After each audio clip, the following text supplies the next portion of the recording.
का दौर थोड़ा लंबा खींचता जा रहा है और ख़ासतौर से मिड कैप और स्मॉल कैप में हालत ख़राब है। एसआईपी इन्वेस्टर्स भी शायद अब गिव अप करने की तैयारी कर रहे हैं। फर्स्ट साइंस है वहाँ पर भी। ऐसे में निवेशकों को क्या करना चाहिए, इस पर बातचीत करने के लिए हमारे साथ बिग मार्केट वॉइसेस में जुड़े हैं आनंद राठी वेल्थ के डिप्टी सीईओ फिरोज़ अजीज़। फिरोज़ जी, गुड आफ्टरनून। क्या करें इस मार्केट में? बहुत लोग कह रहे हैं कि बहुत पेन है, और है भी, ऐसा नहीं है कि सिर्फ कह रहे हैं। एक वन वे सेलिंग रही है मार्केट में पिछले 6 महीने में। आपकी क्या एडवाइस होगी? मेरी पहली एडवाइस तो ये होगी, अनुज जी को सुने, बिकॉज मैं भी वीकेंड पे कभी तो सुन रहा था, आपकी कार में बैठ के बता रहे थे अपनी ड्यूटी कर रहे थे, आप कहीं ट्रैवल कर रहे थे, देन यू सेड दैट थोड़ी लोअर लेवल्स पे जाएगी, it is broken its resistance, मतलब support levels at the bottom. So कुल मिला के आई थिंक, देखिए क्या है कि ट्रेडर एक होता है, माइंडसेट होता है, एक इन्वेस्टर का माइंडसेट होता है। मेरे हिसाब से इन्वेस्टर माइंडसेट के लिए बहुत अच्छा समय है बाई करने का। ऑफ कोर्स जाहिर सी बात है, people will take you to the pinch of salt, बोलते हैं भाई तुम तो इक्विटी के हो, हमेशा बुलिश ही लोगे। ऐसा नहीं होता है। अगर इन्वेस्टर है, 5 साल का पैसा है, 3 साल का पैसा है, तो कोई फिक्र करने की बात नहीं है। इसके आंकड़े दर्शाते हैं, मैं क्या कहूंगा, आंकड़ों की जो मजबूती होती है वो कुछ ज्यादा ही बयान करती है। अगर मैं देखूं लास्ट 23-24 साल में से, जो अगर फाइनेंशियल ईयर में बॉटम हर साल का एक ट्रफ लिया जाए, अगर किसी को पता होता और भगवान उनको बता देते कि भाई ये ट्रफ है, तो मार्केट अगर उस दिन खरीद लेता तो 44% की 1 ईयर रिटर्न बनती। जाहिर सी बात है, वो किसी को पता नहीं होता कि इस साल का यही बॉटम है या कोई और बॉटम है। अब अगर हम इस फाइनेंशियल ईयर की बात करें तो 2025 एफआई में 4 जून 2024 was the worst level of Nifty, which was करीबन करीबन 21,833। उससे हम 3-4% ही ऊपर हैं। अगर आज खरीदते हैं तो प्रैक्टिकली बॉटम की लेवल ही मान सकते हैं, अज्यूमिंग मार्च में और बॉटम नहीं एस्टेब्लिश होता। तो वर्स्ट रिटर्न रही है 11% की, बेस्ट रिटर्न रही है 60-70% की, और एवरेज रिटर्न रही है 44% की। देखो, किताबें तो कहती हैं अनुज सर की नीचे खरीदें ऊपर बेचें, बट जज्बात वो करने नहीं देते, और हम आंकड़े दिखा के उसको करने पे थोड़ी ज्यादा संभावना लाते हैं हमारे इन्वेस्टरों की। And that's what I am trying to do on this channel of yours. Firoz भाई, पहली बात तो थैंक यू सो मच, आपने जो वो बात कही उसके लिए। अच्छा लगा सुन के। खैर, हमारा काम है सैटरडे और संडे इस तरह की बातें करना। लेकिन फिरोज़ भाई, एक और चीज़ जो मैं आपसे पूछना चाह रहा था कि मार्केट में अब काफ़ी लोग ये पूछ रहे हैं कि जो मिड कैप और स्मॉल कैप में जिस तरीके का पेन आया है, उसके बाद क्या यहाँ से अब पैसा शिफ्ट कुछ समय के लिए लार्ज कैप में कर ले, या फिर अभी भी मिड कैप और स्मॉल कैप में अपॉर्चुनिटीज हैं? अनुज सर, बहुत अपॉर्चुनिटीज हैं, और small cap specially, if I start from small cap, देखिए स्मॉल कैप में 250 एनएससी 250 स्मॉल कैप इंडेक्स जो है, वो अनिवार्य है एक म्यूचुअल फंड मैनेजर को अपना बेंचमार्क चुनना, टियर 1। उसकी अगर मैं बात करूं 250 स्टॉकों की, तो उसमें एक स्टॉक है 4.8 पीई का, और दूसरा है 967 पीई का। तो इन सबको एक ही नाम में दर्शाना स्मॉल कैप, ये मेरे हिसाब से थोड़ी वन साइज फिट्स ऑल की जो फिलॉसफी है, वो उसको एक्सट्रापोलेट करना माना जाएगा। सो आई थिंक स्मॉल कैप में एक सबसे छोटा स्टॉक भी है, सबसे बड़ा स्टॉक 62,000 करोड़ का है। तो इसमें अगर आप बॉटम अप जाते हैं तो काफी सारे अपॉर्चुनिटीज हैं। अगर देखें जैसे कि ये जनवरी से जो गिरावट चालू हुई है small cap and mid cap में, तो उसमें अगर आप देखते हैं तो एक चीज निकल के आती है कि जो काफी सारे स्टॉक्स हैं जो इस क्रैश में बहुत मजबूत रहे हैं। अब मैं देख रहा था top 25 stocks of NSC small cap 250 इस कैलेंडर ईयर में, काफी सारे हैं जो पॉजिटिव हैं, 25 स्टॉक्स या 27 स्टॉक्स ही पॉजिटिव हैं। उनकी जो शेयर होल्डिंग पैटर्न है कितनी स्ट्रांग होनी होगी कि ऐसे गिरावट में भी उनका शेयर होल्डर डामाडोल नहीं होता। और लार्ज मार्केट कैप गिरना या नहीं गिरे नहीं, ऐसी गिरावट में तो वो बहुत अच्छा स्ट्रांग स्टॉक माना जाता है। उसकी ओनरशिप बहुत लॉन्ग टर्म ओनरशिप होती है, तभी ऐसा होता है। सो आई पर्सनली थिंक अपॉर्चुनिटी है, और अपॉर्चुनिटी के लिए बॉटम अप, और आपके चैनल पे तो काफी सारे अपॉर्चुनिटीज दिखाए जाते हैं, specially if they've gone through a stress test, करना चाहिए। बट अगर जेनरिक बात करूं मिड कैप और स्मॉल कैप में जो कारनेज आया है, आई थिंक स्मॉल कैप का वाजबी है। मिड कैप में आप मानेंगे नहीं कि अब मैं, आपको आप तो ट्रैक कर रहे होंगे, 22-23% की अर्निंग्स ग्रोथ आई है Q3 में 150 स्टॉकों की, निफ्टी निफ्टी मिड कैप 150 की। बिल्कुल फिरोज़ जी गुड आफ्टरनून। आपने कहा मौके हैं काफ़ी ज़्यादा, अभी वैल्यूएशन कंफर्ट लग रही है मार्केट में, लेकिन सेक्टर स्पेसिफिक अप्रोच अब कर रखते हैं। कौन से सेक्टर्स अभी आपको अच्छे लग रहे हैं जहाँ पे वैल्यूएशन कंफर्ट है इस गिरावट में और अभी हाथ लगा सकते हैं? देखिए, अगर मैं वैल्यूएशन की बात करूं तो earnings takes precedence, earnings growth takes even more of precedence. अगर वो देखूं तो निफ्टी फार्मा की, अगर आप इस साल की 9 महीने की अर्निंग्स ग्रोथ देखें तो 397 की अर्निंग्स थी निफ्टी फार्मा की लास्ट ईयर सेम 9 मंथ्स, और इस साल है 508 की, which is nothing but a 27.9% growth. ये अगर आप डिमांड एंड सप्लाई के हिसाब से जाएंगे तो ऑफ कोर्स आज आज आज भी फार्मा डाउन है।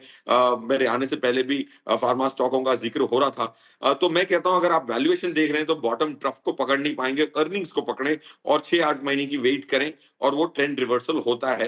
27.9% अर्निंग्स ग्रोथ ऐसे समय में जहां निफ्टी की अर्निंग्स ग्रोथ 9% रही है, which I think is good. Q3 का भी 27.5 है, जहां पे आई थिंक अर्निंग्स जब स्लो डाउन हो गई सेकेंड और third quarter of this financial year में भी उसकी 34 और 27% की अर्निंग ग्रोथ आई है। So Nifty pharma is a good contrarian bet, not on the current demand and supply, but 1 साल 1.5 साल के perspective से अगर कोई स्टॉक्स को बॉटम अप चूज करना चाहे तो। निफ्टी फार्मा भी आपको पसंद आ रहा है। सर, हम थोड़ी देर पहले ना एफएमसीजी इंडेक्स पर भी चर्चा कर रहे थे। लगातार हमने देखा है कि उसमें बिकवाली देखने को मिली हमें बजट के बाद स्पेशली। उसके बाद कल 2 दिन से इनफैक्ट कल और आज थोड़ी तेज़ी देखने को मिल रही है, कुछ स्टॉक्स में अच्छे मूव भी देखने को मिल रहे हैं। एफएमसीजी इंडेक्स पर आपकी राय क्या होगी? अभी लग रहा है आपको यहाँ पे बेट लगाई जा सकती है? बिल्कुल एफएमसीजी इंडेक्स में लगाई जा सकती है, क्योंकि देखिए अर्निंग्स ग्रोथ इस साल की ना के बराबर रही है। 1.1% की अर्निंग्स ग्रोथ है निफ्टी एफएमसीजी की। 956 की अर्निंग्स थी last year same quarter Nifty FMCG की, और इस साल 956 से अब 966 हुई है, ना के बराबर ग्रोथ आई है। बट ये जो बजट था जो प्रोपेल कर रहा है रूरल डिमांड को, और इंटरेस्ट रेट सेंसिटिव भी माना जाता है एफएमसीजी को, और रेपो रेट कट की जो साइकिल चालू हुई है, अगर 6-8 महीने में और एक या 50 पैसे की रेपो रेट की कट आती है और उसकी ट्रांसमिशन होती है, rate sensitive sectors will benefit, and I think Nifty FMCG can have a large impact, because इनकी रैली नहीं हुई है, इनकी अर्निंग्स ग्रोथ नहीं हुई है। बट आई थिंक जो टैक्सेशन की जो रियायत मिली है इस बजट में, वो पूरी तरह से ट्रांसमिट नहीं होगी, क्योंकि लोग पहले से पुराने टैक्स रेजिम में थे और बेनिफिट ले रहे थे। जो 80,000 का बेनिफिट हम सब कह रहे हैं सबको मिलेगा, वो नहीं मिलेगा, क्योंकि काफी सारे लोग बेनिफिट तो ले ही रहे थे पुरानी वाली रेजिम में। बट फिर भी उसका जो किकर मिलेगा और रेट सेंसिटिविटी का जो किकर मिलेगा, I think it's a good sector from a defensive stand point.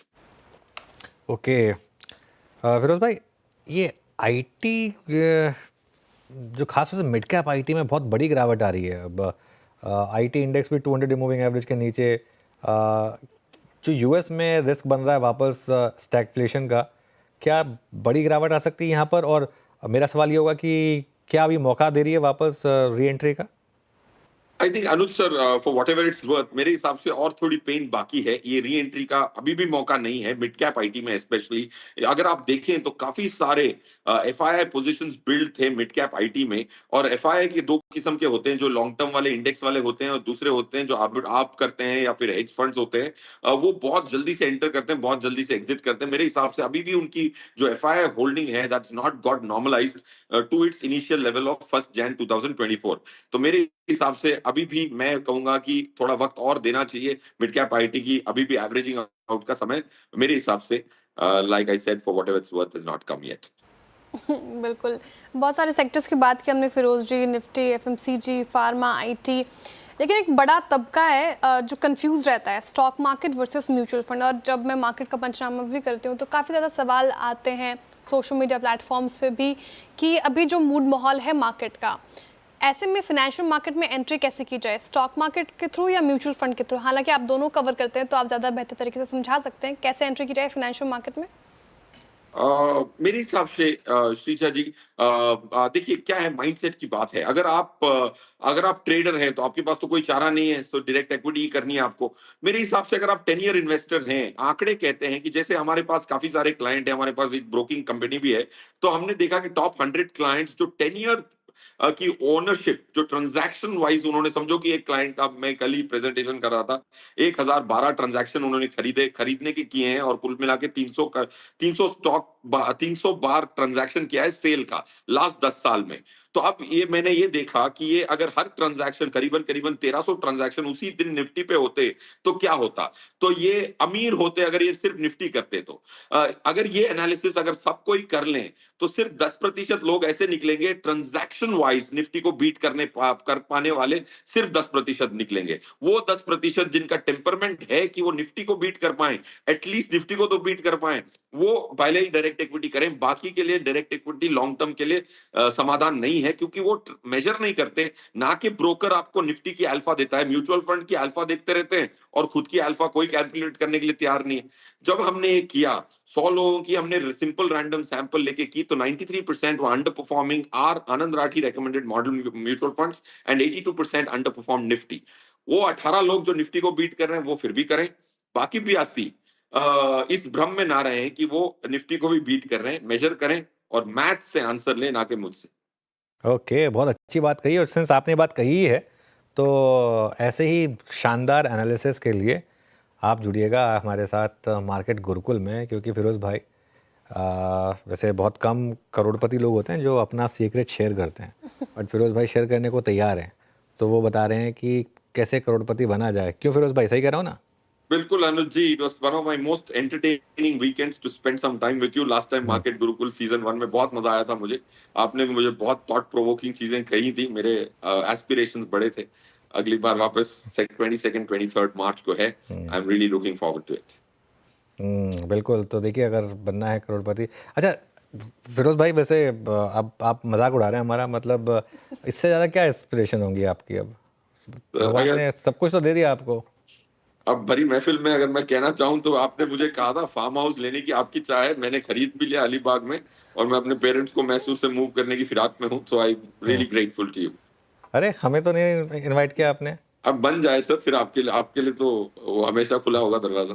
हाँ चलिए, खैर आई एम हैप्पी कि आप ने वो किया, और बिल्कुल आएंगे आपके फार्म हाउस पर भी। खैर एनीवे, ये गुरुकुल में फिरोज जी फिर आने वाले हैं हमारे साथ, और मेरी इसमें हिस्सा एंट्री बने। तो फ्री है ना सर? आपकी एंट्रेंस चलिए फ्री कर देंगे वैसे वैसे वीरू सर ने कहा था तुम्हें भी फीस देनी पड़ेगी। हाँ नहीं, वैसे देखिए सीखने की फ़ीस होती है तो इसके लिए, लेकिन चलिए अगर सब कहेंगे तो कर देंगे आपके लिए फ्री। खैर जुड़िएगा आप हमारे साथ, और 22 और 23 मार्च को इस मार्केट गुरुकुल में। फिरोज़ भाई थैंक यू सो मच आज हमारे साथ जुड़ने के लिए और बात करने के लिए। Thank you sir. चलिए थोड़ा आगे बढ़ते हैं अब मार्केट में, और काम करते हैं कल की